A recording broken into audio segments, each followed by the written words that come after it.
Wow. Unaccustomed as I am to public speaking. Look, I'm going to be, much more informal on this. What I just want to do is review some of the essential questions of the history that we discussed last night. And those of you who were here last night can correct me when I make a mistake or fill in something you think is important that I forgot. And then just briefly go through a few passages from Bloom's introduction to the Republic and what he says Plato says, and then actually look at what Plato says in the Republic in context, because it's relatively outrageous. And beyond that, I think I just want to open it up for questions and discussions in terms of other dialogues, other questions. Is Freddie here? I don't have a better answer to how Lynn talks about consubstantiality in the Timaeus and the Parmenides than I did last night, so don't ask again. But just to locate what I think are the most important historical points for understanding Plato, because it's like a Beethoven symphony. There are so many degrees of richness in terms of so many different manifolds in terms of what you're dealing with. They are most importantly spiritual exercises, which exercise the mind in the method of seeing through your mind as opposed to seeing through your senses. But they're also very powerful political tragedies and dramas, which are presenting for a relatively contemporary audience what led to the previous crises in the immediate generation before them in Greek society. I mean, you could think about Lynn writing a dialogue, about the Clinton administration, from the standpoint of where were the actual epistemological flaws in Clinton. And it would be an interesting exercise to think how you would actually do that, because as Lynn has said, Clinton was one of the most intelligent presidents we've had, certainly since John Kennedy. He obviously had a certain FDR impulse in terms of what he wanted to do, and then he did absolutely none of it.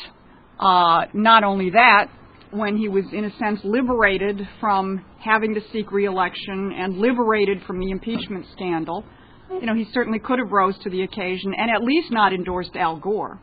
Whether one would have presumed he had the guts to endorse Lynn, is another question. But you could ask yourself, why didn't he at least not endorse Al Gore? So he's an interesting person in terms of the potential, in terms of the flaws and so on. And if you stopped and thought about how Lynn or one of you guys would write a dialogue which had that as its sub-theme, many of Plato's dialogues are very much of that quality.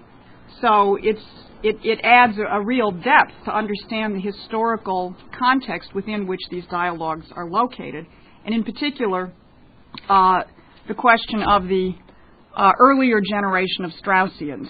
So just to quickly, in much more brief form, locate the history that we're dealing with. Greece, if you take the 5th century BC, from 500 BC to 400 BC, you see both the absolute best of Greece and of Athens and the absolute worst of Athens.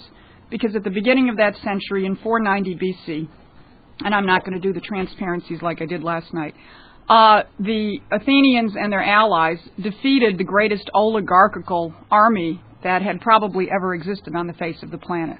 They defeated them at the Battle of Marathon. The Greeks were outnumbered 2-1, maybe 3-1, and the Persians in the previous years had conquered everything in sight, basically from India all the way through Turkey and Greece, down into Egypt, and so on. Nothing had been able to stop them. And then on the plain at Marathon, you had maybe 10,000 Greeks. You had about 11,000 Greeks up against 20 or 30,000 Persians. And in 2 days of fighting, the Greeks not only defeated the Persians, but the casualty lists just tell you something absolutely extraordinary. the Greeks lost 192 soldiers killed, and the Persians lost 6,400 killed. So you're dealing with a society which is obviously operating with powers of conceptions, which was far, far superior to the Persians, and that translated into technology, that translated into what they were fighting for, that translated into leadership, and so on and so forth. 10 years later, the Persians tried again. This was a naval battle at Salamis, and once again, outnumbered, the Greeks defeated the Persians.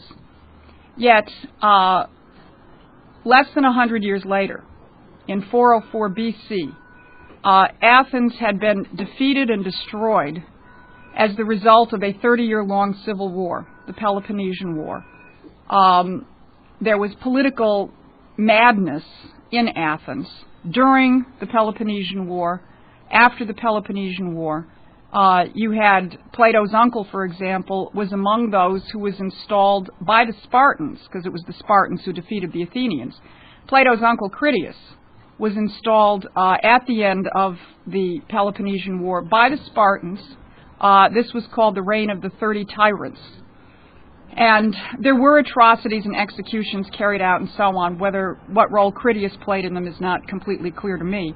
That was then, it was not good. Was there anything else that could have been done at that time? Who knows? It was not a good situation. They were overthrown a year or so later by the Democrats. There were battles and there were assassinations and so on. They were overthrown a year or so later by the Democrats by a so-called democratic regime, which a couple of years later executed Socrates in 399. So by the end of this century, Athens is a complete disastrous mess. And it had been going on for 10, 20, it basically had been going on through the entire duration of the Peloponnesian War.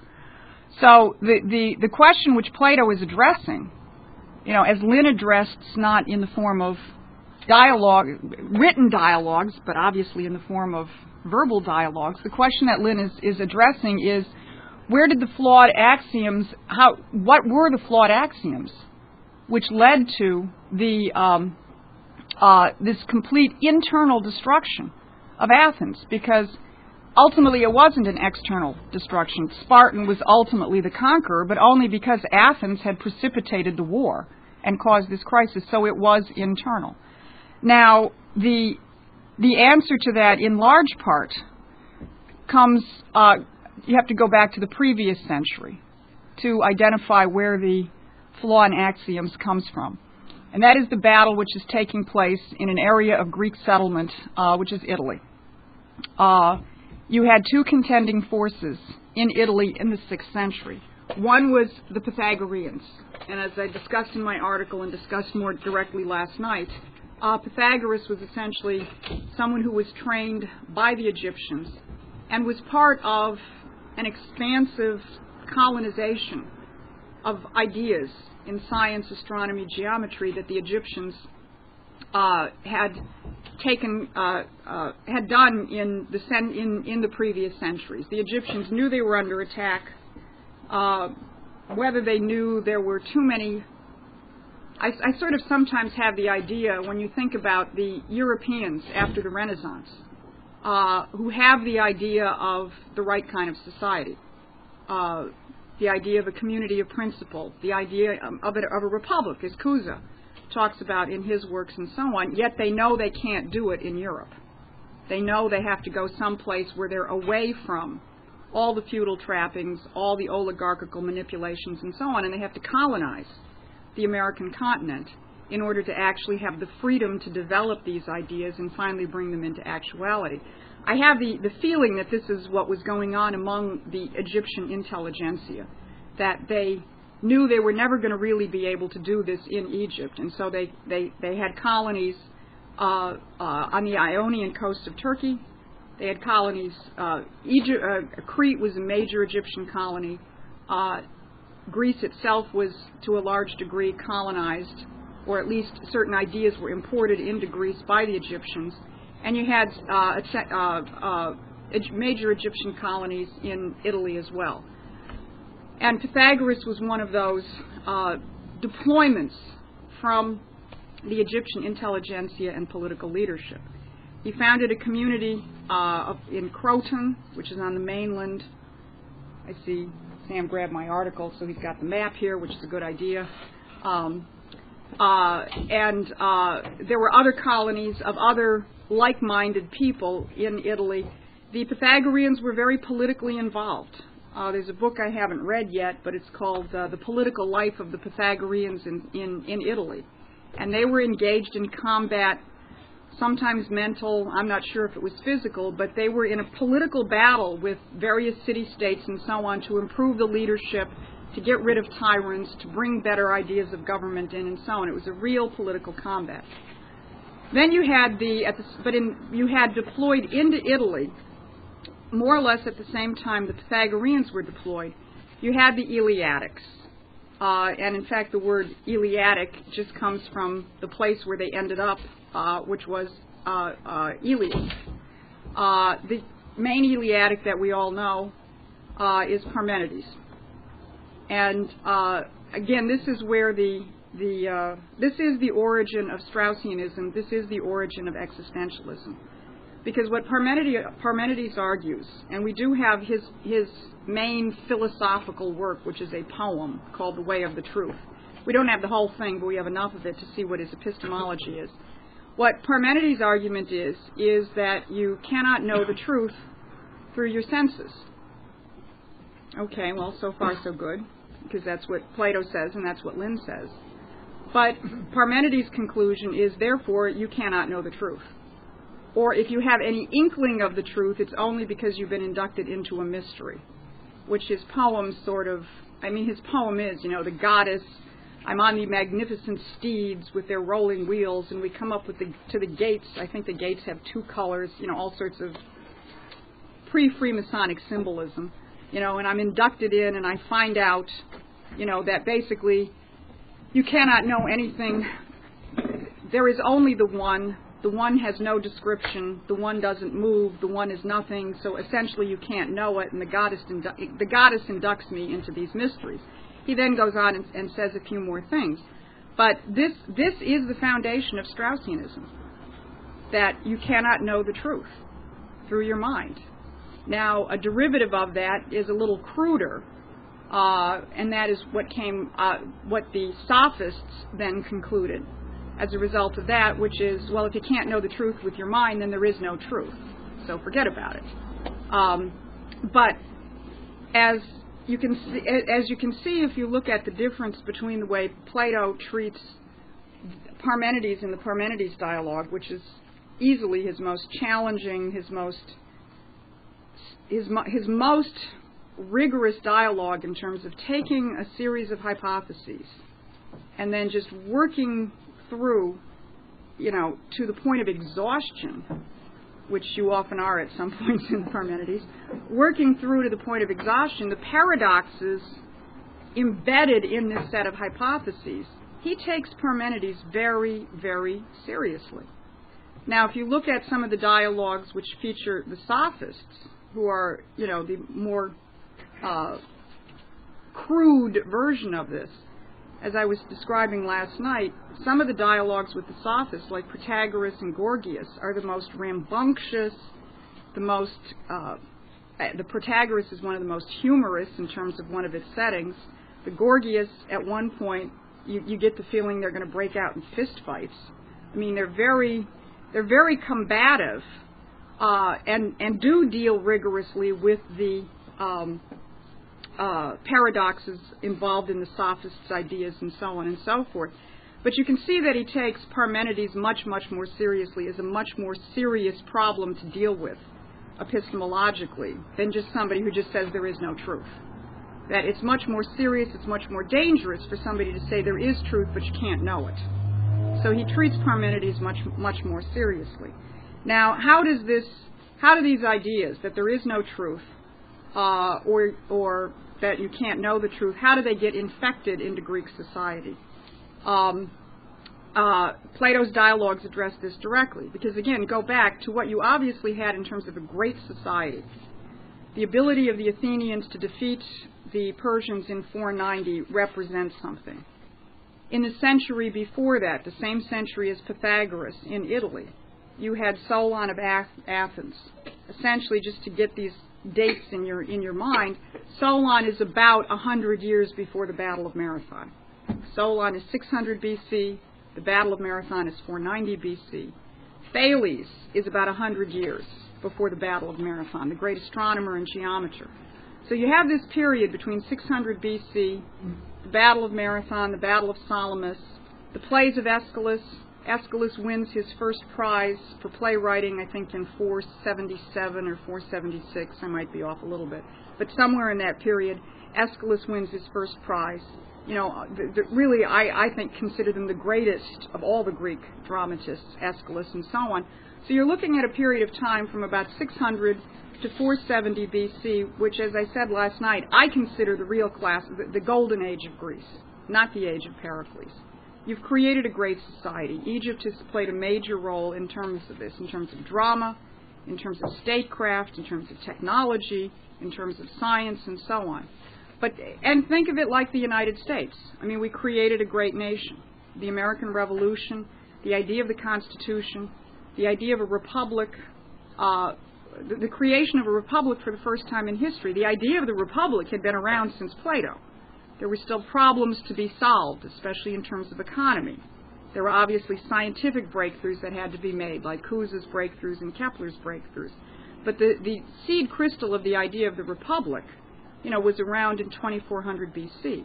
But there were still problems to be solved, and it wasn't until Western civilization solved them and our founding fathers solved them, and we established for the first time in history something where the idea of man being created in the image of God was then applied to statecraft and to economics simultaneously. That problem was finally solved with the American Constitution and the American Revolution, which is a direct outgrowth of classical Greece. One thing I'll just say as an aside, have you read the laws yet? No. Well, some people have, some people haven't. But the laws is really quite enjoyable, and I would recommend that you keep this principle in mind the next time you read the Republic, because you go through about the first 5 books of the laws, and remember this is an Athenian stranger, probably Plato, in a discussion with a Spartan and a Cretan over a constitution for a new colony that they're talking about. And they're going into all sorts of elaborate discussions in terms of how you divide up the land, who governs, who has rights, who does this, who does that, and so on. And you're following this thing through. The role of slaves.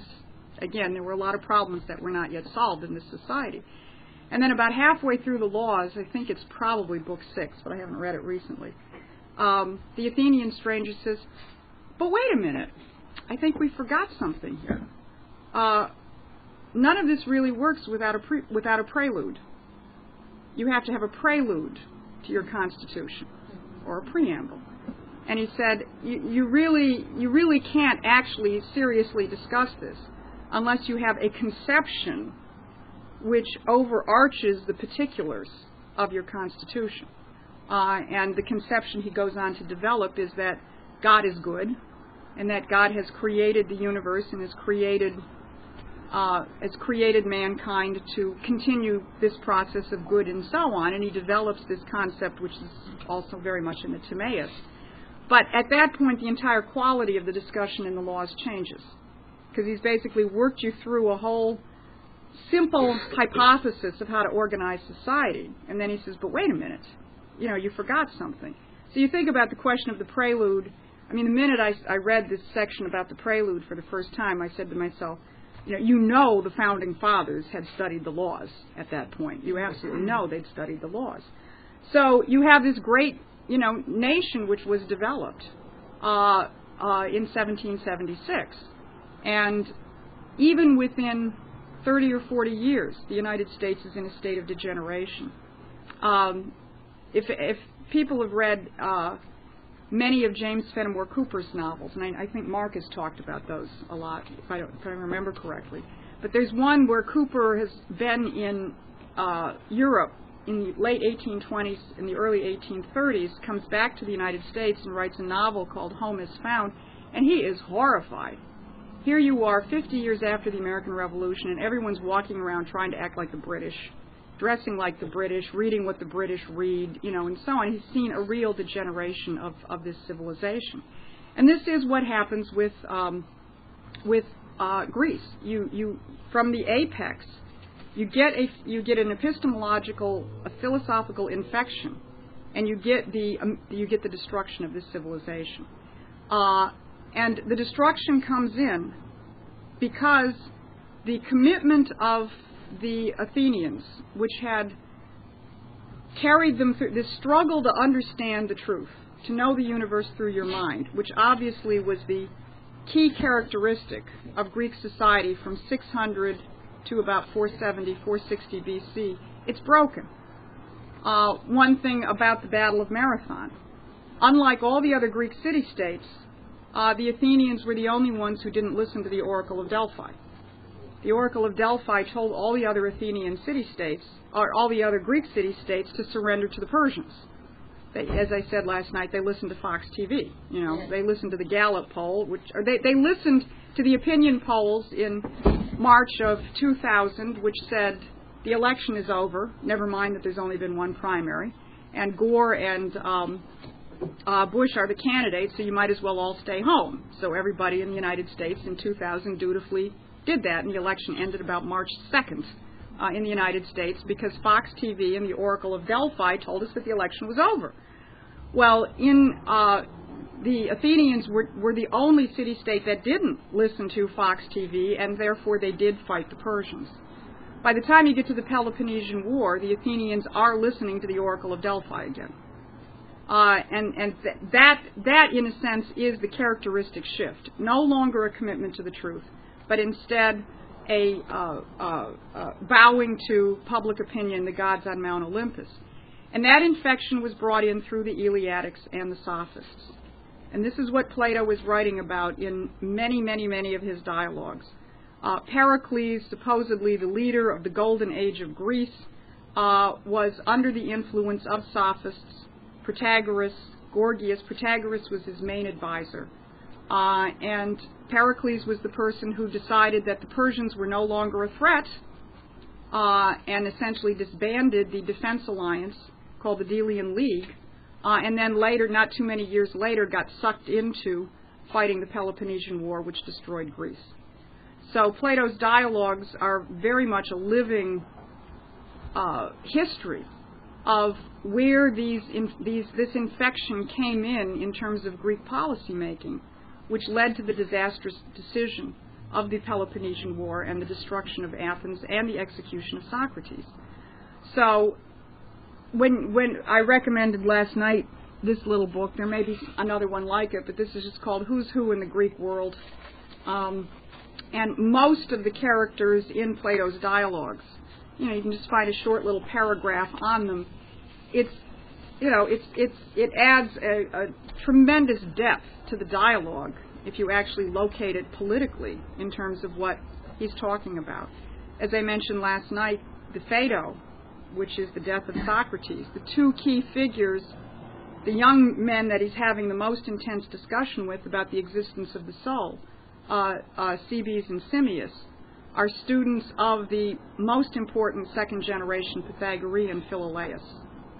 So when you know that, it adds there's a real continuity of history that Plato would choose these two young men to be the key people having the discussion with Socrates. And in fact, at the end, you might remember the last comment of Socrates just before he dies as he turns to his friend, I think it's Crito, and he says, don't forget to sacrifice a cock to Asclepius. Asclepius was a Greek semi-deity who really was the Greek version of the Egyptian god Thoth, who was the god of learning, of letters, of wisdom, and so on. And it had something to do with medicine as well. But you know that Plato knows exactly what he's doing when the last words out of Socrates' mouth are to point you back again to Egypt once again. So, there's a richness and a depth in this context. Now, that being said, let's just move quickly and briefly to Allan Bloom, because to rip these dialogues out of this political context, or to rip a section of the dialogue out of the context and the compositional method of the dialogue, is simply the stock and trade of these guys. And, what's their methodology? We're the classical scholars, and if you don't believe me, I'm going to beat you over the head. Or if you don't believe me, you're never going to get tenured, and you're never going to pass, and you're never going to do anything. And then you get to the little slightly more blunt version of these sophists and these Straussians, which is, if you don't believe me, I'm going to bomb your city, destroy your museums, and, eliminate your heritage. But this is their stock and trade. And what Bloom does is just so incredibly transparent. I don't have the whole book with me. I had Dave Shaven just fax me a couple of pages from the introduction to his translation of the Republic. And true confessions, I should tell you. When I first started looking at Plato, before I knew any Greek or really knew much of anything, I liked the Bloom translation because it, compared to somebody like Cornford, who he savages in his introduction. I mean, Cornford just takes sections out. He just turns. I mean, he just dice. He sits there with the scalpel and he just chops it to pieces, and so on. Is that why in the Hamilton I forget which dialogue it is, but you're reading the translations by Cornford, and then all of a sudden they say, well, this paragraph is now done by Jowett. Yeah, because he left whole stuff out. He actually eliminated the actual dialogue, so that, the back and forth is gone, and it's just sometimes long monologues, translated to bore you to absolute death. So, and I had read some other translation, and actually I was trying to figure out at that point what the Greek modes were, because Lynn had made some reference to the Dorian mode, and I wanted to figure out what they were. So, and Plato talks about it in the Republic. So I was reading one translation, and the guy is trying to, I think it was some Brit, I don't think it was Cornford, and instead of using the word mode, which is a very conscious term, I mean, you're talking about the arrangement of steps, half steps, and whole steps, which defines an organization of a musical tetrachord. The guy I was reading uses the word tunes. I mean, you're sitting there thinking, whistle a happy tune, Bugs Bunny, and so on and so forth. I said, oh, this is horrible. So I picked up Bloom, and he at least translated it as modes and so on. And I read his introduction, and he said, well, I'm translating this literally. And I said, well, thank God, that's going to be better than this other stuff, and so on. So now Tony Papert, and this was maybe 15 years ago, this is the only time I'd ever heard of Strauss. Tony Papert kept saying to me, but Allan Bloom is a Straussian. And I had no idea what he was talking about. And he said a few things, and it just didn't have any context, and I had no idea what he was talking about, and so on. So at a certain point, I just ended up putting Bloom aside because I was learning a little bit of Greek and had turned more to the Loeb editions, which have the Greek on the side of them. But that, that true confession aside, it is seductive on first glance. But then you just go back and you reread the introduction, and here, I'll read you one part, and then I'll just briefly go through this one, the so-called noble lie section. Okay. The Platonic dialogues do not present a doctrine. They prepare the way for philosophizing. They are intended to perform the function of a living teacher who makes his students think, who knows which ones should be led further, and which ones should be kept away from the mysteries, and who makes them exercise the same faculties and virtues in studying his words as he would have to use in studying nature independently. I mean, that's Straussianism right there. What does it mean, studying nature independently?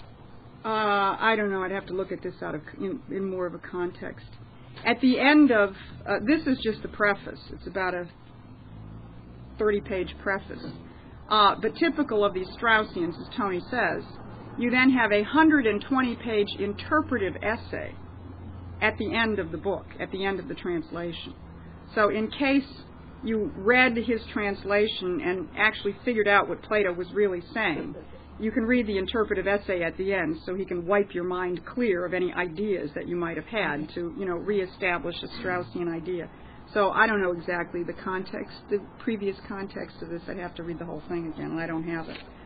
Okay, so here's here's how he deals with the question of the noble lie. And this, again, is an attack on Cornford.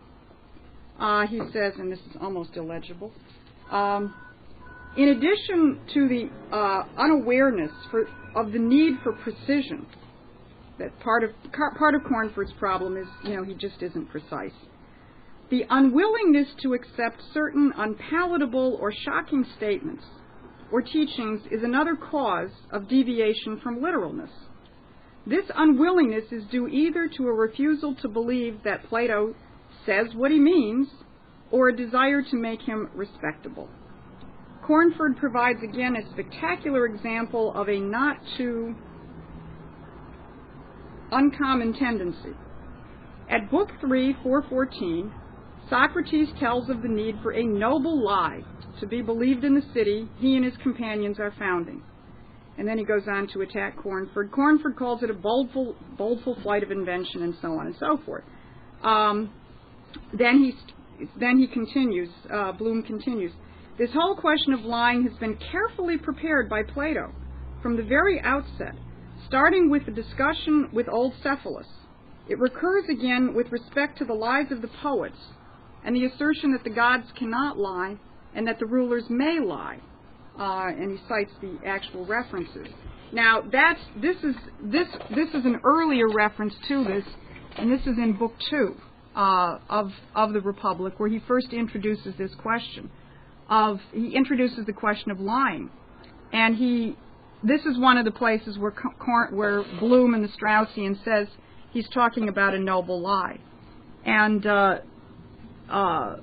let's see, I can't even remember if it's Adamantus or Glaucon at this point. But Socrates says,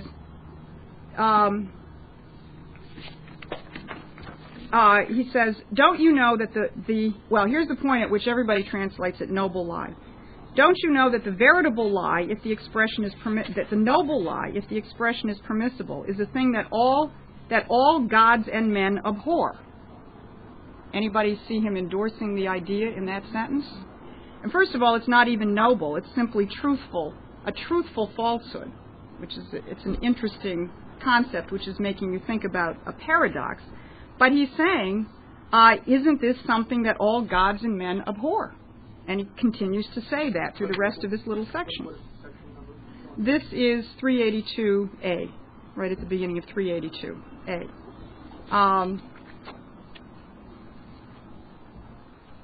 So the first time he introduces this, when they claim they're translating it as noble lie, it's not even noble lie, it's truthful lie, and it's in the context of saying it's abhorrent, nobody should actually do it.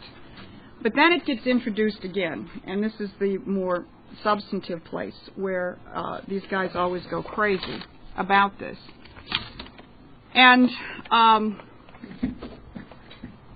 first, there's all sorts of embedded ironies, and I would just recommend that you reread the entire argument up to this point. The place where it's introduced again is in 414B and C in Book 3.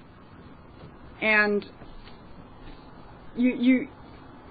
well, first of all, there's, I think, something absolutely ironic at this point, because here's the sentence that these guys get off on. How then might we contrive one of those opportune falsehoods of which we were just now speaking, so as by one noble lie to persuade, if possible, the rulers themselves, but failing that, the rest of the city? And then, what kind of fiction do you mean? And he goes on and tells the story of the Phoenician myth of how the Thebans sprang up from dragon's teeth from the ground, and so on and so forth.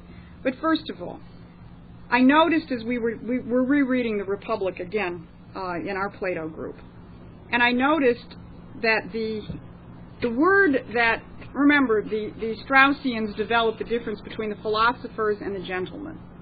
They love this idea of gentlemen. And as Bloom points out, the word for gentleman that they're taking from the Greek is the word genios, which just means, it's the word for of birth, race, and so on, but its implication in the Greek language is gentleman, or good breeding. I think that's a better term of it. Plato actually, the first time I noticed him using the word in the Republic, he uses it in relationship to a dog. So I think it's actually a very ironic term. And in fact, I think the entire first section of the Republic, you have to take in the context of a set of hypotheses and axioms he's set up at the beginning, and he's working through the implications of these hypotheses and axioms, sort of like in the laws, where you work through this elaborate structure for how you organize society, and then at a certain point the Athenian stranger says, but wait a minute, we seem to have forgotten something, and you end up with a higher hypothesis at that point in the laws. So if you look at the first couple of books of the Republic from that standpoint, that there's a set of hypotheses that have been set up, and I don't think it's irrelevant that the first use of the word genios has to do with a dog, might give you a hint to what might be wrong with the set of hypotheses that we're working through at this point. So you can't forget the context within which this is. The other thing which is absolutely striking is as Socrates goes on to, well, let me then back up again. Then the context just previous to this is what they're actually talking about is, again, choosing the guardians. But again, they're choosing them within a certain set of axioms that they've already established. But choosing guardians who cannot be fooled, who cannot be persuaded by force to give up their commitment to the city, who cannot be seduced by mysteries, who have a certain firmness of mind, who know what their principles are, and who will stick to their principles.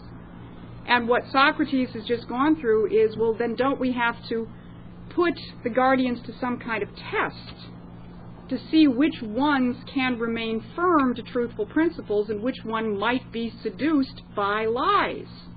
That's the entire context for the introduction of this section.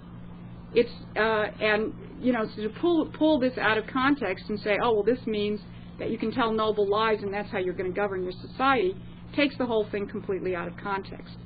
And then dramatically, what's very interesting in the next is that Socrates is encouraged to give an example of one of these fictions or myths and so on. And the one that he brings up is the Phoenician myth, which is the idea that the people of Thebes were born of springing out of the earth full blown because somebody threw dragon's teeth on the ground and so on. Now, again, in context, the Thebans were always considered a really wretched part of Greek society. They were always messing things up, allying with the Persians and so on. So the fact that you're talking about the Thebans is not lost in terms of the fact that this is the myth about how the Thebans started. And dramatically, it's very interesting because Socrates says,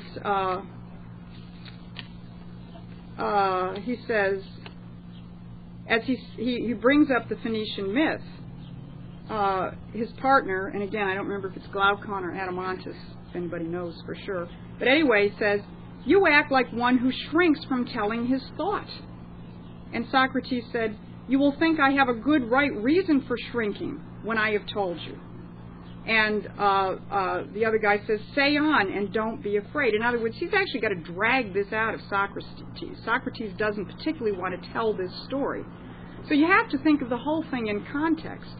And for the Straussians to build their entire epistemology on the idea of the noble lie, when there are about 5 layers of context, composition, and irony embedded in getting up to that point in the Republic, you know, is just typical of what one of these guys would actually do. That's 414 B, C, and D, essentially. And again, I would just say that, I'm sure you've already discovered this in one form or another in terms of reading Plato. The most fun is when you're getting to a point in Plato and you're sitting there saying, does he really mean that? You know, and then Plato's got you. I mean, that's exactly the response that should be evoked. And, you know, that's the process of dialogue, the process of paradox. It's rife throughout the Republic. Every time we've read it, and those of us who've been in the group since the beginning, this is probably number 4 that we've actually read it, those of us who have experienced this a number of times, we just sort of get to books 2 and 3 and sit back and say, okay, now we get to watch people bounce off walls, for the next couple of weeks. Because, Plato wants you to be upset. Plato wants you to challenge him, wants you to challenge the axioms. He wants you to challenge all of these things. And that, of course, is the actual context of this. And for Bloom to say, oh, no, this is not a doctrine, but there are secret meanings, and if you know the secret code, you'll be able to understand that he really is in favor of the noble lie and so on, is absolutely outrageous. Now, I'll just mention one other thing and then open it up to questions. We did have a Straussian in our organization. He was an American but posted in Germany for a long time. His name was George Gregory. He's done some translations in the Schiller book, and including in the new Schiller book, and before they were published, Lynn was asked if they were adequate, and he said they were. Skip quit some time ago, I don't know how long ago, but he ran a Plato seminar in our Wiesbaden headquarters for years and years and years. And I once had someone staying at my house who was in this seminar. And I didn't understand the Straussian question at the time, but now that I know what Strauss was, it's obvious. This guy said to me, well, we spent 4 weeks on the first page of the Republic. I said, huh? I mean, we spent 2 or 3 weeks on some very challenging sections in the Parmenides, because you have to keep going back and reestablishing the context and working the paradox through and so on. I said, huh? And he said, look, you've got to understand, the whole key to the Republic is in the first part of the Republic, where they say that, actually I think they spent 3 weeks on the first sentence, where Socrates says, I went down yesterday to the Piraeus with Glaucon, and because it turns out this is a totally Straussian argument. This was argued by a professor at St. John's University.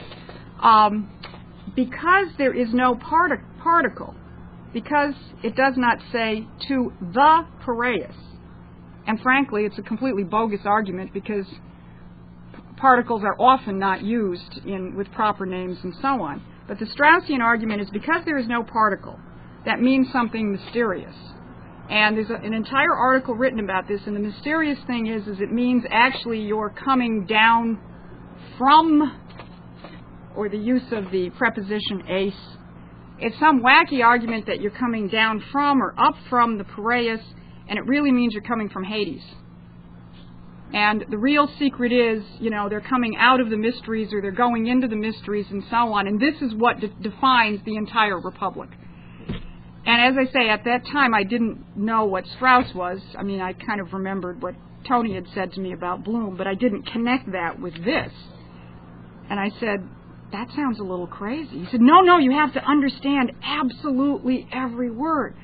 I said, that would be like kind of stopping at bum, bum, bum, bum, in the 5th century, in the 5th symphony, and never getting to the end. So this Straussian methodology is completely wacky. It is antithetical to anything that Plato stands for, which you can get from reading his simplest dialogue. So with that, let me open it up for questions on anything having to do with Plato.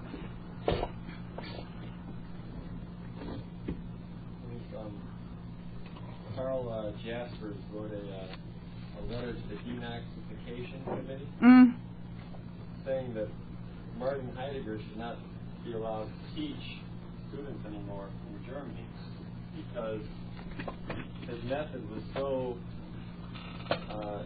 would induce such a trans-like state in the students. He was so powerful in just spellbinding the students who had not developed their own independent powers of thinking yet. That the students' really only choice was to just submit to this guy as a master. And I guess Carl Jaspers said Heidegger's intention is not to develop independent thinking in these kids, but he should be banned from teaching. And his method is Heidegger. That's Heidegger's. Strauss came up with his interpretation of text from Heidegger. He was a young man. He was one of these brainwashes of Heidegger who attended his lectures, and was totally just like seduced very erotically by this. Heidegger would stand up at the front of the lecture room with his probably a little mustache and all black. Black turtleneck, long, black pants, black shoes, boots, or whatever, and just stand up there, and he'd go through the sentence structure, one sentence, the number of words in the text, the key words and ideas being, the halfway point in terms of the total number of words and the whole thing. And this is where Strauss gets this. Yeah. And I mentioned this last night, but when I was first trying to figure out Parmenides as a person, as a historical person, I went and looked up to see what books there might be written that I could get my hands on. And all the 20th century books on the Eleatics and the Parmenides are written by Heidegger, Hannah Arendt, Karl Popper, Nietzsche, and so on. Because Parmenides gives them the philosophical foundation they need, that the truth is not knowable. There are mysteries you can be inducted into, but the truth is not knowable. So when I was in Detroit, Carrie Lowry said, the Eleatics, I really didn't understand what this was. He had William Yandell Elliott's son's obituary, the obituary the son wrote for his father. He went and pulled it off the internet for me, and his son, and I guess this might be the guy that Danny met, I don't know. Yeah, and he says William Yandell Elliott was a true Eleatic. So that's what, this fundamental question that you cannot know the truth is it is the fundamental dividing line between us and them. And it's really sort of the difference between fascism and people who have a set of bad axioms. Because a lot of people have bad axioms. They think you know the truth with your senses. They interpret it in different ways and so on. But there's this unbridgeable gap between people who simply have bad axioms and people who say you cannot know the truth. Yeah. You notice this in a lot of Plato's dialogue. Everyone in the room, except for Socrates, will be totally entranced by whatever the speaker is saying. They'll be so eloquent and so magical and powerful and seductive in their language and their ideas that everyone will be totally stupefied and just saying, wow, this guy's really smart. I got to figure out what this guy's saying. But Socrates always is kind of there and just like, well, but back in the very beginning of what you said, I noticed this one thing. What do you think it is that allows... What is Socrates looking for? How does he not allow himself first to get totally schwärmerized by the totally ridiculousness but complexity of the arguments? Because it also happens to us in organizing, especially on campuses. I've seen organizers, including myself, get completely thrown off course by some wacko who's waxing eloquent about Nietzsche, and they intimidate you.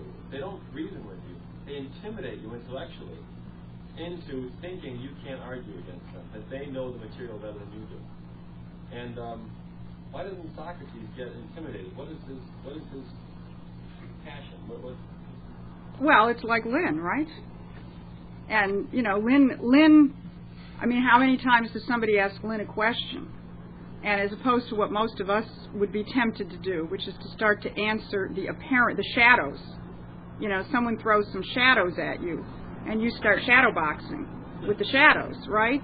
What Lynn does is, immediately, he knows what the person is he knows what's generating the shadows that he has to answer to actually give a truthful response to that person. So it's the phenomenon, that most of us have finally figured out, where we actually resist the temptation of saying to ourselves, he didn't answer the question. Because he actually is answering the real question, the generative principle which is causing the shadows. And Lynn's mind is always in the continuous domain. His mind, he lives in the continuous domain. He don't live down here where most of us keep getting stuck most of the time. And he's always answering questions from the standpoint of, how can I get you up here in the continuous domain where I am? And Socrates is the same thing. Now, obviously, the passion is, you're not going to live in the continuous domain unless you love mankind. Because that's what the continuous domain is. It's the simultaneity of eternity. You're in a dialogue with all of humanity. past and future. That's where you live. That's who you are. Your identity is that. Your identity is not something discrete. It's not something physical. It's not in the shadow world. So that's where Lynn lives. That's where Plato had Socrates live. So he's always up there in the continuous domain, aware of how the shadows are being generated. Actually,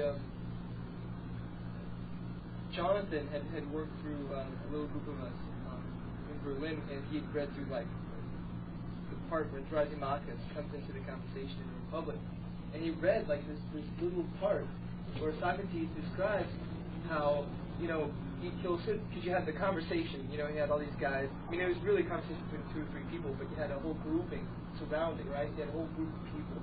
And Socrates said how out of the corner of his eye, he could notice that Thrasymachus was becoming agitated.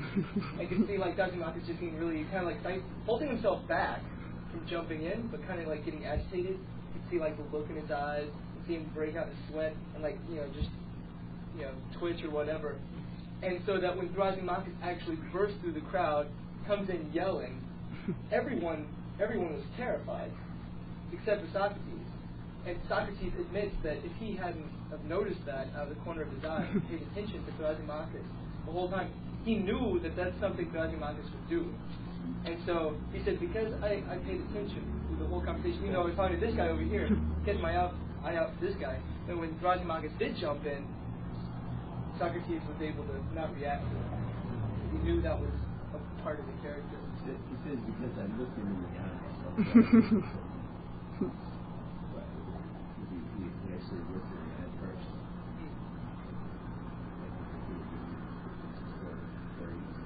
Yeah, sort of. Hello? You have a question, San Leandro? Yeah. Okay. I think it's the same question.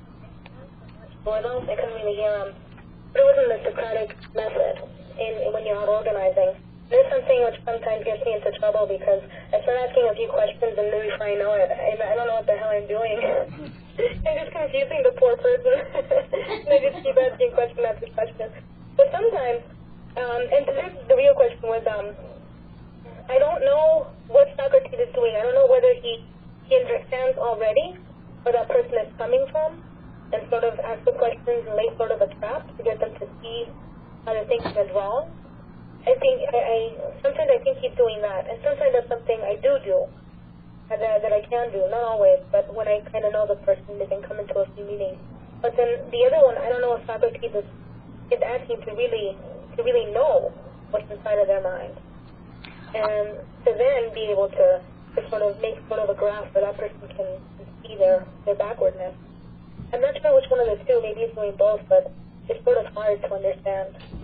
Well, I think the dialogues are composed in such a way that, Plato knows that there's a certain set of axioms he wants to deal with in terms of the dialogue. So I think there's a very deliberate compositional method so that Socrates is in a position to, he knows who these guys are. Plato knows who these guys are. They've seen what they're doing to society already. It's like Lynn. Lynn knows the characteristic of a question just from the curvature, just from the shape of a question. He's got an insight into the mind of the person just from the standpoint of how they ask the question. And that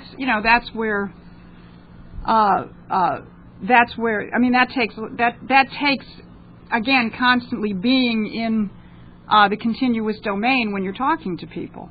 And that's how you don't get lost, in terms of confusing people. And, look, Lynn, it's so obvious. Every single thing he says at this stage, whether he's talking to a reporter, whether he's talking to a cadre school, whether he's talking to businessmen in Milan and so on, he says it over and over again. He always establishes the difference between man and animal. He knows that unless he has established that axiomatic difference, then, there's no way he's going to be able to deal with the person that he's talking to. And I find whenever I'm organizing somebody on the phone, and I get in one of these loops, where you're butting heads and you're shadow boxing and so on, I usually just take a deep breath, step back and say, wait a minute, and then try and reestablish that as the subject. And then show the person that what they're saying is a result of an axiom that they're treating man as an animal. Sometimes people say, oh yeah, man is an animal. You've got to work them through whether they really mean that or not.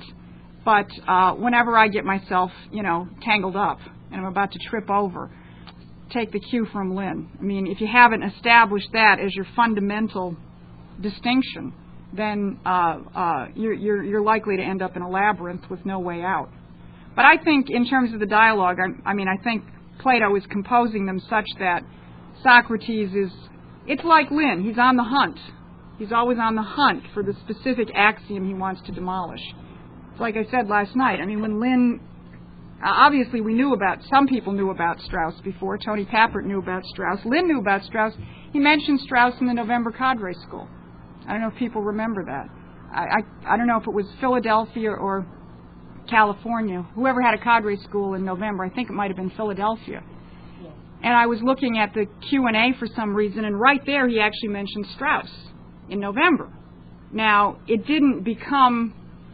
then it obviously got brought up again in some context by an intelligence source, but it was like, as I said, it was like Lynn, like a heat-seeking missile. He was looking for the specific diagnosis of the fascist virus that he needed to make clear to people that this was not just bad axioms, this was fascism. And I think Socrates is very much like that. He's on the hunt. He's hunting for the bad axioms. Stephen? Yeah. Another question. We're reading through the laws right now, book 6. So really good. It sort of reminds me of how we get into long discussions about things with people at the cadre school, about the technicalities of the New Britain Woods or the land bridge.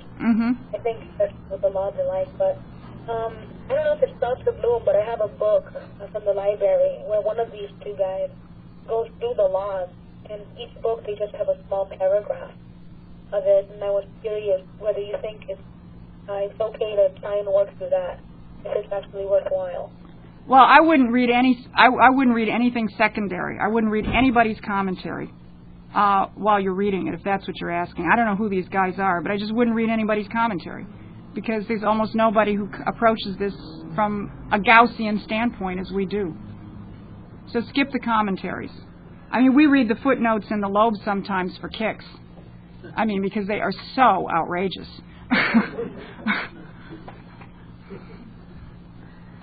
Could you, I brought this up, but maybe here, could you elaborate on this character that's from the Theaetetus of Stockus, the statesman, the stranger?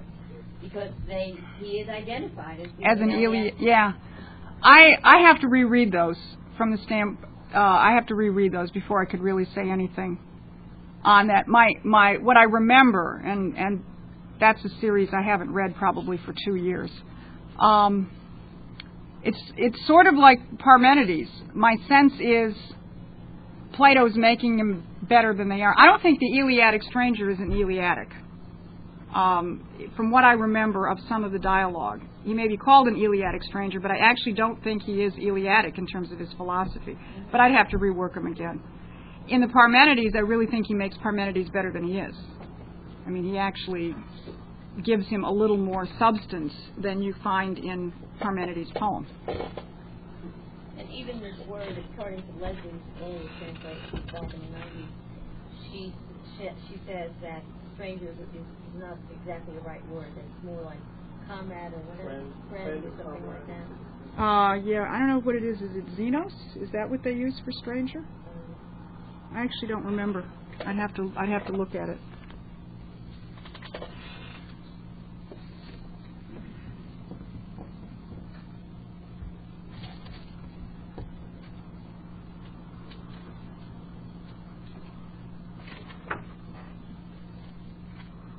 Are we in the sort of this idea of the philosopher king?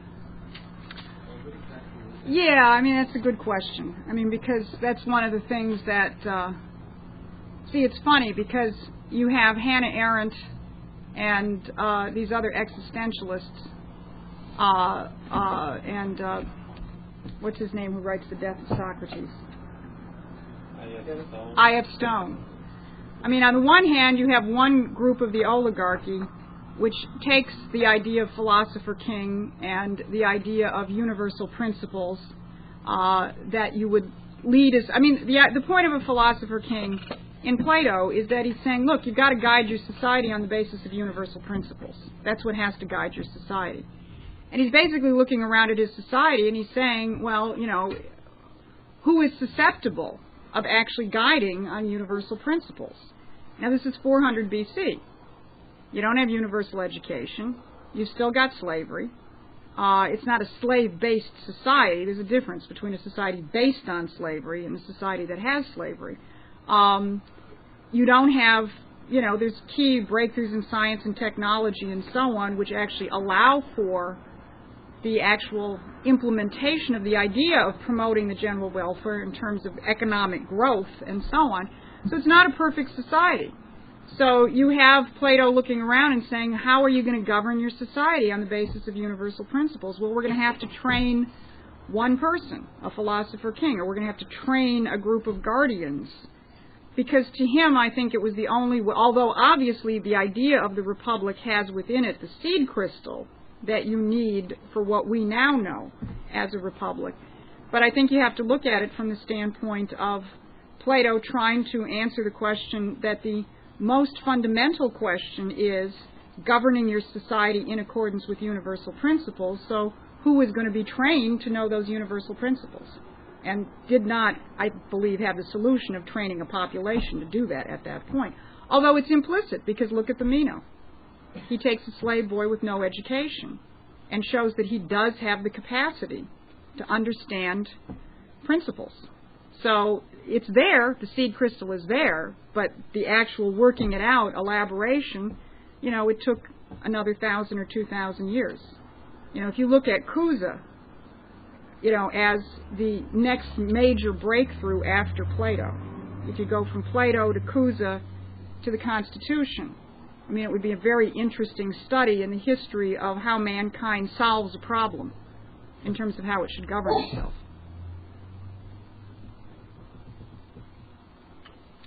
So could you continue that thought on how this one group of theology takes and perverts the tradition and started that?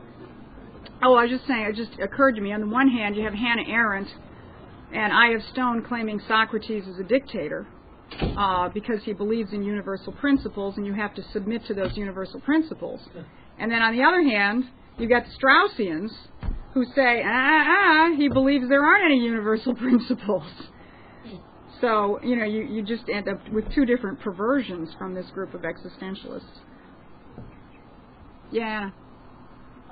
Was Plato the first dialectic method or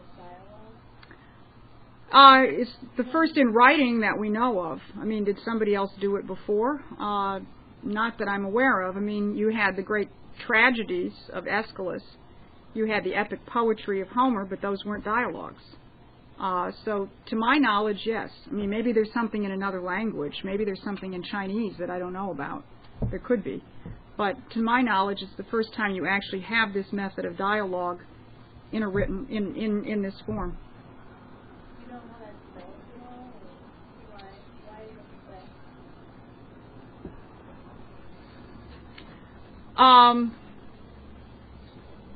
I wouldn't say it's the best. I would say it has,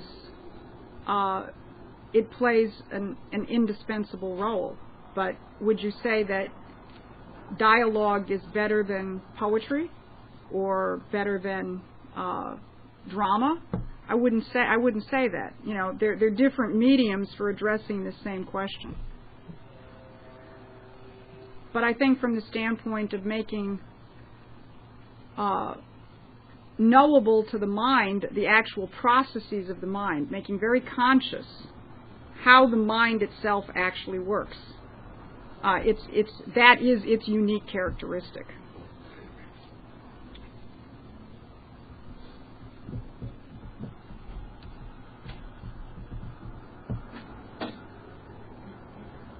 One of the people said revisit. If you can sort of revisit this, because one of the problems with the dialogues, I mean, you've said it a couple of times already. You can try to revisit it. the constant problem of getting 2 pages into a dialogue and then, okay, now what does he mean by this? And could he really mean this? I think that's worth sort of perhaps just going over again in different ways, because we've got this new Plato group, and it might be good to try in some way to at least inoculate a little bit against this. That's the first thing. Second thing is, if you can discuss the relationship between the historic Socrates and the historic Plato, if you know anything about it. Because I find it interesting that the historic Socrates fought in the Peloponnesian Wars, that reputation as that perhaps shaped his background. Who shaped Socrates? I think that might be Socrates, I really, outside of having read Xenophon's description of the life of Socrates, which pretty much says that, I actually don't know that much about Socrates. I mean, it's clear that Plato was forged in the crucible of Socrates' execution. I mean, Plato is who Plato is because he was a student of Socrates, and the execution of Socrates was one of those transformative moments in all of mankind for him. I mean, the death of Socrates is sublime. And in a sense, if you're not looking at Plato's dialogues from the standpoint of that is what generated them, and that is what shaped them. Because as I said last night, Plato was from a relatively well-off family, and he was going to go into traditional politics. I mean, God, you think traditional politics are bad here. I mean, really, what was going on in Athens at the time was unbelievably horrible. You had McCarthyite witch hunts, you had executions. One of the things historically about Socrates, which is very important, there was a naval battle that was lost in 405 or 404 BC. The battle was won, but there was a storm, and the generals admirals, they were called generals, who were in charge of the Athenian fleet, because there was this great storm, could not save their wounded in the water, because they would have lost everything in the storm. So they won this very, very important battle, but they couldn't save the wounded. This was considered a capital crime. So Socrates was on there was the assembly which passed laws and made decisions and so on, and then there was a smaller group within that, and I can't remember how many were in it and what its name was. But Socrates served on that for a period of time, and he was on that smaller body when these generals were brought before them, and he fought against this absolutely insane law that these guys had to be executed. These were their best generals. They just won a naval battle. They were in a situation which was absolutely impossible they would have lost the entire navy. And he fought to save them, and they were all executed. He was the only one. Yeah. Out of the entire Yeah. series. Yeah. It was at a different one. When he was told to bring in somebody for execution and he refused to do it. So, I mean, he obviously, the charges against him, corrupting the youth, not paying homage to the gods, and so on and so forth. I mean, he was executed because he was like Lyndon LaRouche. I mean, he just was not going to bend. He was going to stick to this principle. So, the manner of his death, as Plato records it in the Phaedo, I mean, that's who Plato is. Plato is defined, I think, by that moment. And that's where the passion comes from. I mean, the passion which infuses the importance of these dialogues, which is to ensure that a society does not make a horrible mistake like that again. And I mean, again, on the other question, you just have to keep exercising yourself as you read these dialogues. I mean, you can't help yourself, but just be conscious of the fact that, as right now going again through the Republic, this is the first time I'm finally getting a sense of the overall compositional method, as opposed to this interesting part, this important part, this extremely important idea which is developed here, and so on. But the whole thing is a composition. There's a compositional method. And he sets up, again, these first several books, he set up a series of axioms. If you remember how this whole beginning, after they deal with Thrasymachus, and then Socrates is getting on to the more serious discussion with Adeimantus and Glaucon, because they said, all right, well, we've just figured out what justice isn't. It's not the might makes right. They say, I still don't really think I know what justice is. So that's the entry point for the second part of Book 2 and all of Book 3. So Socrates at that point sets up a hypothesis. He says, well, we're having trouble looking at justice in the large. We're having trouble figuring out what this is. We're having trouble looking at justice in the small. So maybe if we look at something bigger, we're going to be able to figure it out. So instead of looking at what is just from the standpoint of the individual, let's look at justice for the entire city. So let's start to construct this city. Now, does anybody remember what the hypothesis is by which he actually constructs this city? Everybody has their own job, something like that. It's totally utilitarian. It's on the basis of, well, we will have these utilitarian needs, and these utilitarian needs must all be fulfilled, and you can only be good at one thing. That's the hypothesis in all of Book 2 and Book 3. So, when he's and you're sitting there scratching your head, wait a minute, he's saying you can't read Homer? If you have a poet who shows up at your city who's good at more than one kind of poetry, more than one kind of art, you say to him, well, gee, that's very nice, but this city is not for you. Go to another city. You're sitting there saying, huh? What is he talking? And then think of what he gets to later in the Republic, where he develops hypothesis, higher hypothesis, and hypothesis of higher hypothesis. So what he's exercising you on in the beginning of the Republic is working through a hypothesis and running into what all the paradoxes are and so on, and then forcing you to find a higher hypothesis to go back and solve the problems of the hypothesis he's put forward. Yeah, Danny. Or Nick. But you can't, I think it's intended, like you said earlier. You get to the hypothesis, you get to more of the methods of investigation later in the Republic. But you're not supposed to get there without freakouts. That's right. I think the freakouts in the discussions that we have are a necessary part of actually what Plato intends for us in order to understand. Because then when you reach the latter parts of the dialogue, and you reach it, let's say, it's almost like you're freaking out with Plato a little bit. Because you're freaking out, and then you're realizing there's something wrong. What's going on? And at the same time, Socrates and the characters are figuring out, we've got to do something different here. You in your own mind are having the same kind of crisis. This happens when you read LaRouche's papers. If you read them closely, right, when you're actually in a mode of like really concentrating, it is a dialogue. Mm-hmm. It is a dialectician, I guess. It's sort of like poets, but you're reading, and you'll come to the end of a paragraph, and you'll ask yourself a question. To say, what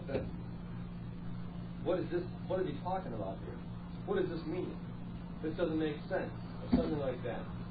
And then within a couple pages or a few sections, Lynn will actually resolve the paradox or the crisis that you've been in earlier. It's as if you're sitting in a room with, and not as a magical thing either, but it's as if you are having a dialogue. So not to be just not to quibble or anything. I think some of this stuff we have to actually. I think it's good. I don't think it's necessarily bad that there is this. What is he talking about? Seems pretty lawful to me. Yeah, it's the best part of it. No, you're right, because he actually wants you to experience not just intellectually but emotionally, the paradoxes of being stuck in a hypothesis. Suzanne? Yeah. I had a quick question on the. This is Robert up to Yeah. On the this idea of the hypothesis, higher hypothesis, and what Lynn has always said. And you mentioned that in the Republic. I've always, been trying to look for where. Because Lynn has said it's in Plato, and I've always tried to look for where. In this big 1,500-page book. Where does he say, okay, now I'm going to discuss hypothesis, higher hypothesis? So, on the one hand, I could ask a completely blocked literal question, which is, where is this? Otherwise, if it's the idea of the whole republic, then that's one of the things. So. Well, it is the idea of the whole. I mean, the whole republic is an exercise in the actual method. It's either in Book 5 or Book 6, I can't remember, but there is an actual discussion about hypothesis, and the Greek word is hypothesis. It's around the cave section. I think it's after the cave section. But Books 5 and 6 are, in a sense, the key transition point in the Republic, and it's somewhere in there. But the whole thing is an exercise in that entire method. And when you think of it compositionally, which is what's so evil about Bloom, I mean, the idea that you've got a compositional method, that it is this kind of exercise of your mind, is obviously what they're trying to kill. Yeah. We're using this Edith Hamilton collection for our current reading. You guys use the lobe, is that correct? Well, we've used the lobe in the past just because enough of us know enough Greek that we can constantly look and say, the first question is not did he really mean that, but is that actually what Plato is saying in terms of the translation. But we've recently found a translation which I like, which is hard to get. It's a 19th century translator of Plato called Henry Carey, without the E, C-A-R-Y. He's also translated Dante. Obviously, he's a very extraordinary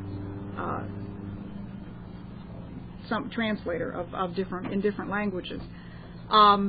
This is part of something which was available to most Americans in the 19th century. It was called Bohn's Classical Library, B-O-H-N''S. And one of my friends happens to have the entire Plato. She's very lucky. I've got 2 volumes of it. I've got the Timaeus, the Republic, and then the Theaetetus, the Death of Socrates, the Symposium, I think, and so on. The guy is literate. I mean, the guy is literate, and he's not trying to screw you. I mean, that's what, what sort of sold me was his translation in the Theaetetus of the Dunamis section, where he does not translate it as square roots. He translates it as powers. Now, I don't think he understood the geometry, because he gets about 3/4 of the way through that section, and then he flubs it. But I think it's because he didn't understand the geometry, not that he's trying to beat the life out of a concept. But again, one thing I said last night is, don't forget, Lynn read the Parmenides in the worst translation possible, and he understood it. Because it's not in the words. So the, if you can't get the, maybe we couldn't come up with a Carey translation, it's very hard to do. You're saying really is an essential use of lobe that we can get by with what we're doing, right? Yeah, I mean, there's individual moments when you get a deeper insight because of the lobe, or where you actually catch the particular lie of the I mean, you just start from the assumption that all 20th century translations of Plato lie deliberately. So, you just start from that standpoint. So, you might catch the particular lie and so on. But if you're thinking of it, as Lynn would read something, he picks up a fragment, he reads a bad translation. He knows what the author is saying because he's already got the idea of what the characteristic of the person's mind is.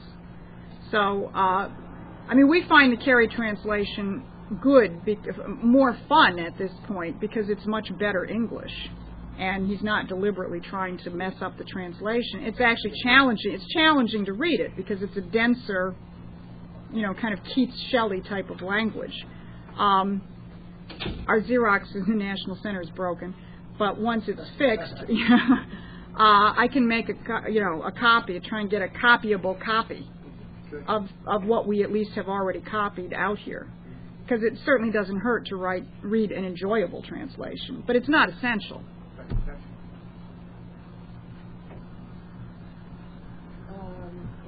Actually, I think for reproduction purposes, it's always better than anything for us. Oh yeah. In other words, if we scanned it in. That would be an excellent idea, because right now it's a Xerox of a Xerox, and it was already small type. We realized for us old folks we had to blow it up to 120%.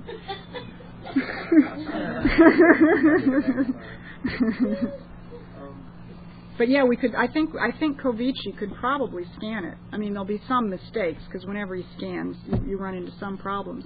But if we actually got him to scan this stuff, then it would be available to everybody. An idea. I mean, I don't know what copyright questions we got to worry about. It certainly can be available.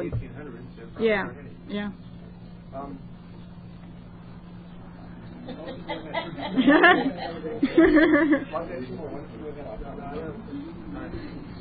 Anybody else back here? Is the blue translation useful at all, or is it willfully fraudulent beyond his practice? Yeah, it's willfully. I mean, it's seductive. So I'd rather actually read. I'm not sure I'd rather read Cornford. Cornford is pretty bad. Is it Cornford or the other bastard who translates Parmenides in there? Jowett? Yeah. Which one is it? Anyway. But no, Bloom, I mean, it's one thing to try and beat the life out of an idea. It's another thing to actually try and kill Plato. And that's what Bloom is doing. Cornford. It's Cornford. I was saying last night, the thing that finally provoked me to start to study Greek was when I discovered that the concept of to be or existence or that which is, the participle for to be in Greek is on or ousia. One is neuter, one is feminine. Actually, and they have a shade of difference in terms of meaning. But so you're dealing with something like that which is, that which exists. You're dealing with a concept. And when I discovered that Cornford, every time that concept was translated as thing, I decided I'd better learn some Greek. Yeah. Do you think we can speak Greek on Mars?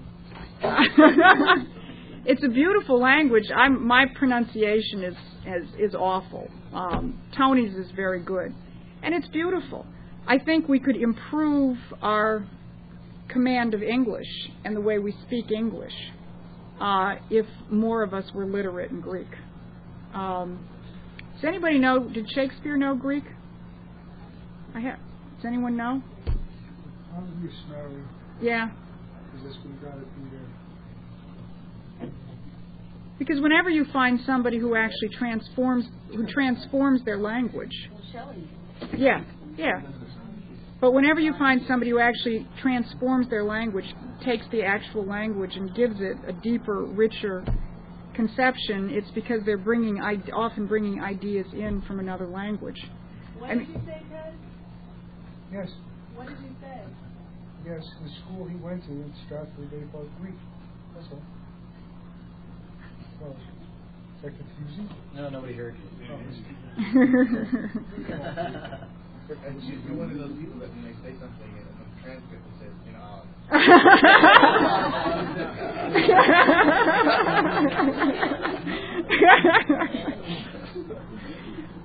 But just one other thing on Greek. Remember, Greek comes from Sanskrit. I mean, Greek is an Indo-European. What's the verdict on Shakespeare? We couldn't hear up here. Yes. It's in Shakespeare was inaudible.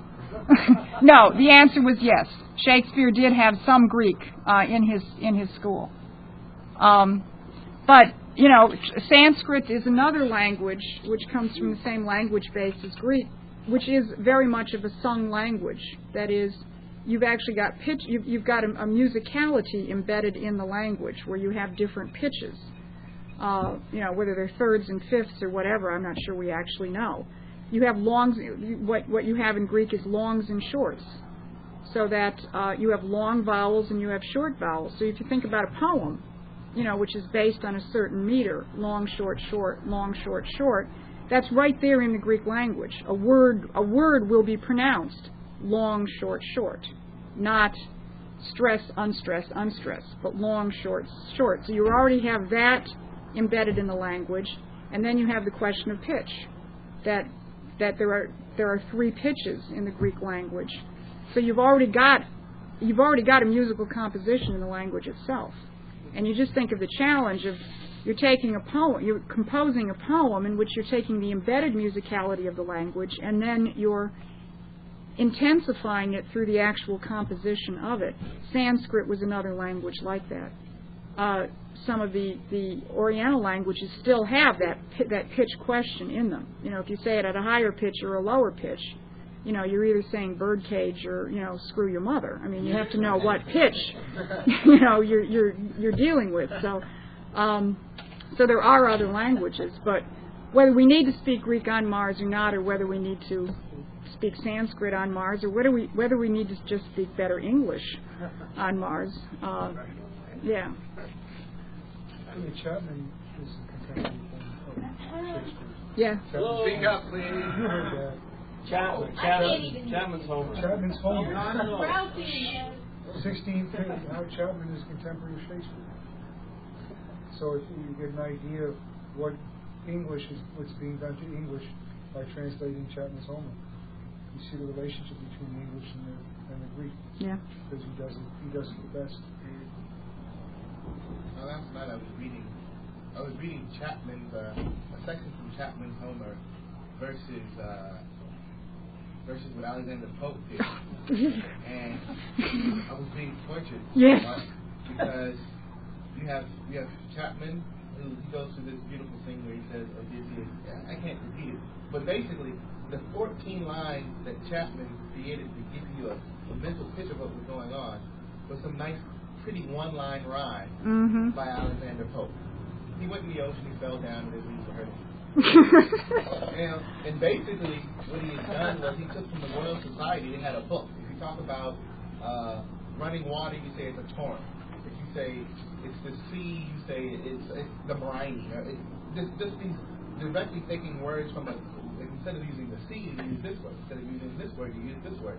And making one sentence out of, and it's totally incoherent, babbling, from something that, you know, you could actually have a real idea develop in your mind, and it poses a paradox.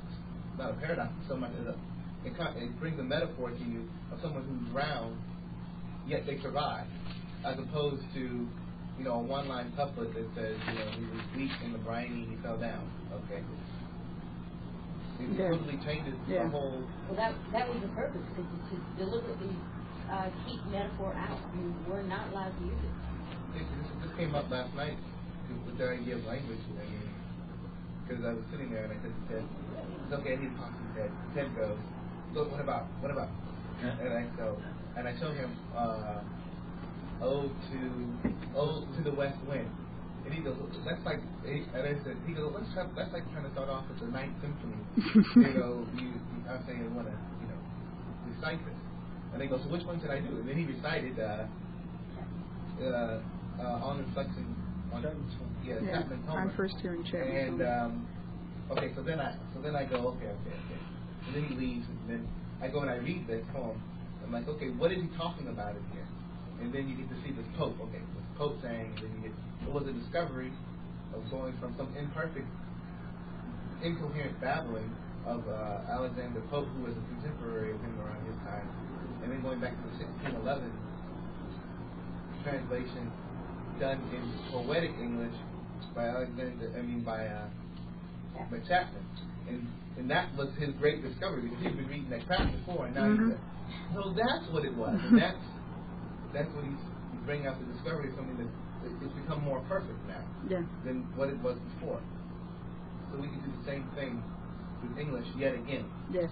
And it becomes more perfect. We actually work on it. Yeah. Quick question. I'll be done with my questions. Could you give us a short outline of the different dialogue groups in the best way that you guys have been able to come up with? Well, not necessarily the best way we've come up with them, but I was just rethinking this from the standpoint of certain characteristics of the dialogues, because it seems to me they sort of fall into a couple of categories.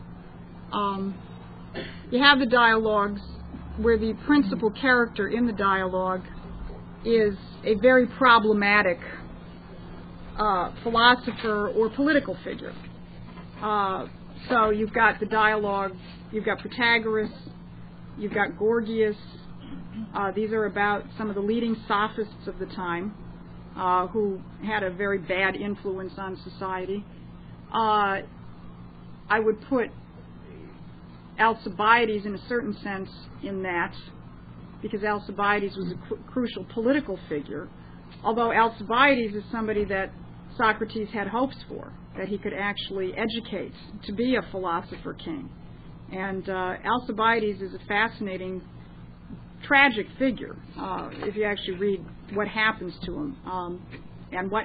Because he's not only a tragic figure for failing to be educated and want to be educated by Socrates, he also ends up being a tragic figure in the sense that he's sort of like a reflection of society.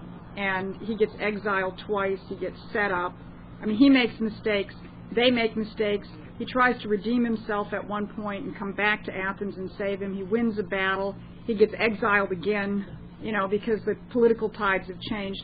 He's a fascinating figure, and the two little Alcibiades dialogues, while they may not be Plato, it's one of these where the authorship is in doubt. We frankly don't care all that much, because even if they're not Plato, it's somebody using the Platonic method, which is just as exciting. But those are two very poignant dialogues because of the political importance of Alcibiades. No, well, he's in the Symposium too, but there's two little dialogues called Alcibiades I and Alcibiades II. And sometimes with a brand new group of people who've had no exposure to anything, I start with Alcibiades I, because it's a fairly simple methodological dialogue, and it helps set the historical setting as well. No, yeah. David Chavin mentioned it, and yeah. I said, what are you talking about? There's no dialogue called. It's in the very last lobe of volume, with sort of the little pieces of things, which I think it's in the same volume as the letters. Then you have, obviously, his geometrical, mathematical, cosmological dialogues, the Theaetetus, the Timaeus, the Meno. And then you have his dialogues on statecraft, which is the Republic and the Laws. And then you do have that really fun series, which is, I think the Protagoras actually starts that series, doesn't it? The Protagoras, the Statesman, and the Sophist. Is that how that works? There's three that follow on each other. The Theaetetus is the first of that? Okay. Sophist, Statesman. Okay, so all right, so it's the Theaetetus, the Sophist, and the Statesman. Those carry over some of the characters from one to another, and they allegedly take place one after another in terms of the time they take place.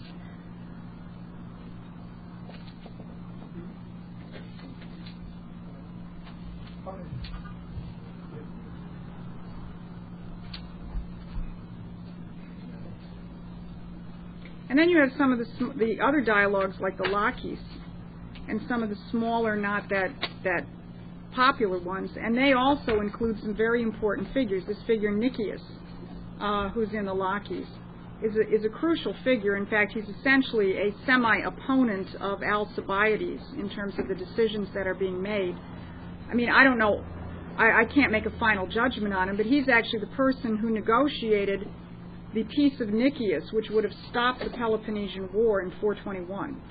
So it would have ended after 12 years instead of after 30 years. But then he also ends up getting caught up in this ill-fated Sicilian expedition along with Alcibiades. So he's a key figure, and his inability, in a sense, his axiomatic failures are, in some sense, I think, the subject of the Laches dialogue. So, I mean, the whole thing is just interwoven with the actual history of the period.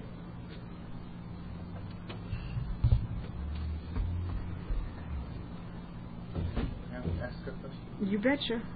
I was studying, I was looking in the Republic, I was looking around and I ran into this guy named Theon of Smyrna. Yeah. Yeah. Who is this guy?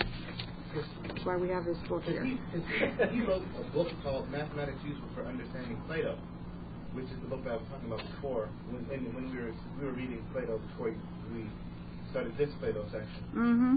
And who is he? And is he? Yeah, this looks. Whether I should or should not get this. Yeah, well, I think it would definitely be worth looking at it. Here's what this guy says.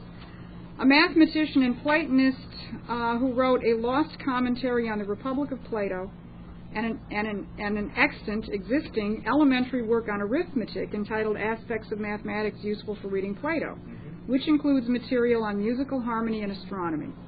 A work of his on the order in which to study Plato's works has recently been discovered in an Arabic translation. Get Hussein on the top. Yeah. So I found the book. Uh-huh. We need $50. And it's been translated. It was 1892. Really? Translated from the Greek. There was a Greek French translation into English. And it's translated by this guy named Robert Lawler, and he's done some other books that we actually have. Mm-hmm. He translates stuff, and he goes Mm-hmm. through the mathematics and stuff. He wrote a book called Sacred Geometry. So I was wondering. Oh yeah, he wrote a book like that. Yeah. So I was wondering, this guy seems to have somewhat of an insight, somewhat esoteric sometimes, on some other things. Mm-hmm. But I was just wondering, do you know anything other than? Other than that, no. But it sounds like fun. Dan, where did you find out about him? I found out about him when I was doing all the geometry and sacred geometry books that I have at that home right now. But what he talked about is a specific quote where he was talking about the idea of intelligible reason. He was talking about archetypal, original ideas, and echotypal ideas, or intelligible reason, understanding, belief, faith. And he was taking this directly from The Republic. The Republic. Yeah. And I was reading the Republic by myself, trying to figure all this stuff out. Mm-hmm. This is right when the Straussians was going on, and yet we're doing the Gauss and the Riemann, and I was looking at, because this is what he says. This still gives me geometry, arithmetic together with astronomy and music, the science of temporal order, that's music, through the observations of cyclical movement, constituted the major intellectual discipline of classical education. And you had to be able to know this to lead us, and that's Yeah. so I'm reading this, and okay, I want to understand this better. So then I run across this guy doing all my research and then doing constructions of all of the stuff instead of just talking about a construction. I run into this guy Sion in Smyrna, and I was wondering.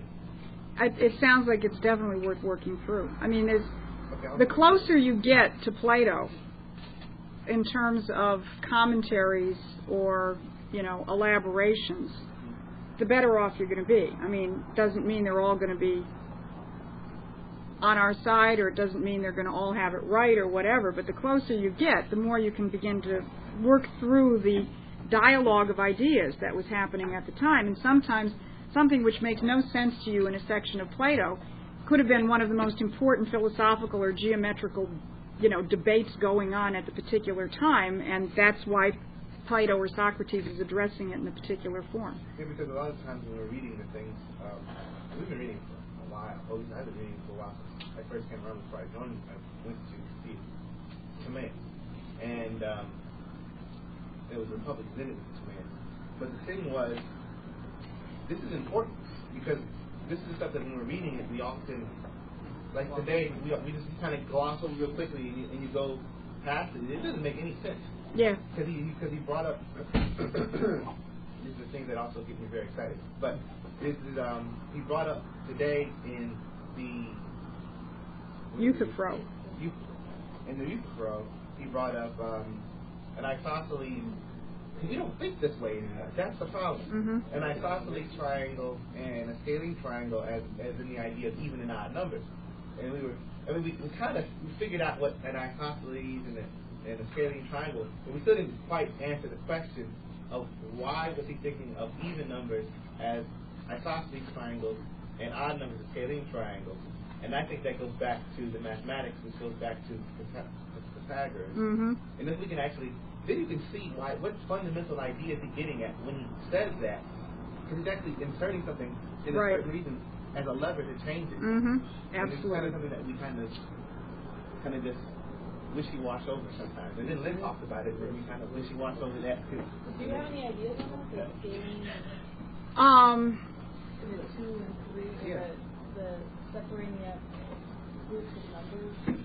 I'm sure it's Pythagorean. I mean, I've got, just sort of an immediate impression of it, because an isosceles triangle has got 2 sides that are the same and one that's different, and a scalene is going to have 3 different sides. So, I mean, but that seems sort of simple-minded. I mean, it's just sort of a first blush. The but if you stop and you just go back to a kind of Gaussian conception, the Pythagoreans talk about numbers not from the standpoint of counting numbers, but they talk about numbers from the standpoint of geometry. So they're always talking about triangular numbers, for example. And you begin to discover different things. I mean, that's a triangular, 3 is a triangular number. 6 is a triangular number. 10 is a triangular number. And this is considered, the question of the geometrical relationship among numbers, numbers as representations of, as shadows of actual processes in the real world, is how the Pythagoreans look at numbers. They don't look at them as discrete counting numbers. So this what's it called? The sacred something, a word based on 10. I can't remember. But anyway, the Pythagoreans, and then you look at different kind of relations of numbers from the standpoint of, I'm trying to think of some of the things I know the Pythagoreans do. I can't remember all of them. I can't remember any particular example beyond that. But for example, like one thing that finally threw some light on how to look at Egyptian mythology for me. The Egyptians, there's all sorts of different versions of collections of gods, because you have different parts of Egypt, different parts of gods. But one of the older collections of gods in Egypt is the Aeneid, the 9. There are 9 key gods, and sometimes the membership of the 9 changes. And they kept talking about the Aeneid, which is 9, and I just kept sort of, all right, this is some combination which adds up to 9 somehow. And then I read one book which pointed out that 9 is, if you take that out of there, and essentially the idea of the 1, put the 1 back in there, the 1 is the one, the overarching 1, and then the 9 gods around it are sort of the unfolding of the overarching 1, which is in the middle.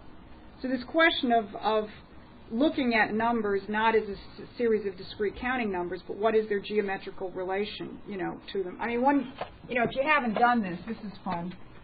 Also then just look at numbers. This is something Larry Hecht did, but I did it a while ago too. Just look at numbers from this, from that standpoint, and just carry the thing through. So, there's one, two. On the whiteboard? Yeah. I'm doing boxes, like 1 box, then 2 boxes next to it, then 3 boxes next to it. But then what do you get to? You get to the first square. But then you can't do that with 5. So you just play with, the geometrical relationship of these numbers as opposed to a series of discrete objects.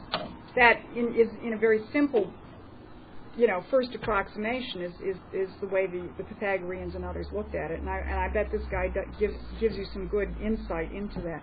The other commentary on Plato is Proclus, who's got a commentary on the Parmenides, a couple of books of the Republic, and the Timaeus. It's not even complete. The Timaeus doesn't even get into the really heavy stuff. But he's a, quote, Neoplatonist from the 2nd century or the 3rd century. But he just gives you more insight into how to approach it. You don't want to take any of them at face value, but you just sort of think, you realize they're speaking in a different language than than any 20th century discussion of Plato would be. Okay, Sam, what was the guy's name again? Theon of Smyrna. Theon.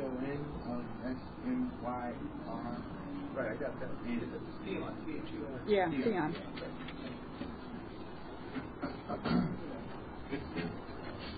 Did someone say something? Yeah? Corresponds to median numbers. Does the scaling triangle, does it have like all three sides different? Yes. So if you try to fold that in half, you can't get a mirror image. The two sides won't be equal. With an isosceles triangle, if you fold it in half, the two sides can be equal. Yeah. That was just my theory. But I'll tell you, when you're reading Plato and you get to these sections, please stop and work them through. I was just saying, when you get to these sections in Plato, stop. Somebody put the brakes on at that point. Usually we just wax on over it, unless you have someone like Ted, who then at the end goes, the problem is we read the things and then people get all upset. Plato said that we should have censorship. What do you mean? And then Ted will bring it back. He goes, hold on, everybody. And listen really close. And he goes, the point was, do you want the children who are going to grow up to be the guardians of the city to be watching pornography? And then they're like, no. Well, that was the point. and then you go to the mathematical ideas. It gets a little bit more difficult because not everybody even understands that. So it's yeah, well, that's. I mean, we when we did the Timaeus the second time, I mean, we just took the sections where he develops the different proportions and the different constructions, and we probably spent 2 months. I mean, we just sat there and played with the constructions and the proportions. We weren't interested in finishing the Timaeus. We were interested in figuring out what he was talking about. I mean, I think it took us a half a year to read the Timaeus the second time we did it.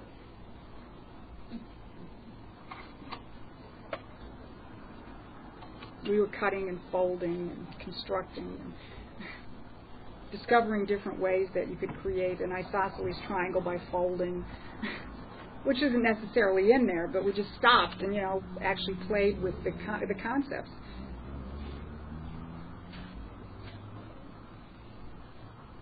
All right. Thank you very much. You bet.